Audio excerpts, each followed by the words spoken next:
ബുദ്ധികൂർമ്മതയുള്ളവന് അല്പവാചകം പോരെയെന്ന്. അതായത് എന്തെങ്കിലും ചിന്തിക്കാൻ കഴിവുള്ളവന് കുറച്ച് കാര്യങ്ങൾ മതി, അവൻ പെട്ടെന്ന് ക്യാച്ച് ചെയ്യും. ബാക്കിയുള്ള കുറച്ച് ആൾക്കാർ അവരുടെ മനസ്സ് കറുത്തുപോയി, നന്മയെ സ്വീകരിക്കാത്ത, അല്ലെങ്കിൽ നമ്മുടെ ചുറ്റുപാടും നടക്കുന്ന കുറേ സത്യങ്ങളെ അവരുടെ കണ്ണുകൊണ്ട് കാണാത്ത, ഈ ലോകത്തിൽ ആർഭാടത്തിന്റെയും അർമാദനത്തിന്റെയും ലഹരിയിൽ ആണ്ടുപോയ ആൾക്കാർക്ക് അതിനപ്പുറം വേറൊരു ലോകമില്ല. ഇപ്പൊ നമ്മുടെ ഉദാഹരണത്തിന് നമ്മുടെ ഒരു ധ്യാനത്തിന് പോകുന്ന സുലൈമാൻ എന്ന് പറഞ്ഞൊരു പയ്യൻ, ഒരാള് മോട്ടിവേഷൻ സ്പീക്കറായിട്ടുള്ള 2 ദമ്പതികൾ, ജീവിതം എല്ലാവരെയും പഠിപ്പിക്കുന്നതായിരുന്നു. അവസാനം അദ്ദേഹം തൻ്റെ പത്നിയുടെ തലയടിച്ച് പൊട്ടിക്കുന്ന ഒരു സിറ്റുവേഷൻ ഉണ്ടായി. ജീവിതം എന്ന് പറയുന്നത് ഒരു തുലാസിന്റെ പരിപാടിയാണ്. കാര്യം ഈ സോഷ്യൽ മീഡിയയിൽ ഒരുപാട് അങ്ങ് സ്വീകാര്യത കിട്ടുമ്പോൾ നമ്മൾ എന്തോ മറന്നു പോകും.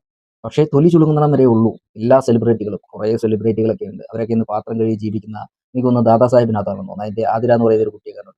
ആ കുട്ടി ഇന്ന് കാറ്ററിംഗ് നടത്തി ജീവിക്കുകയാണ്. അങ്ങനെ എത്രയെത്ര സെലിബ്രിറ്റികളുണ്ട് നമുക്ക് ചുറ്റും. ഇടക്കാടമില്ല കൊല്ലം തുളസിയൊക്കെ പൊട്ടിക്കരഞ്ഞുകൊണ്ട് പറയുന്നുണ്ട്, മോളൊന്ന് വിളിക്കുക പോലും ഇല്ല, ഗാന്ധി ഭവനിലോ എവിടെയോ പോയി കുറേ നാൾ കൊല്ലം തുളസി കിടന്നിട്ടുണ്ട് എന്നുള്ള, അദ്ദേഹം വളരെ വിഷമിച്ചിട്ടാണ് അത് പറയുന്നത്.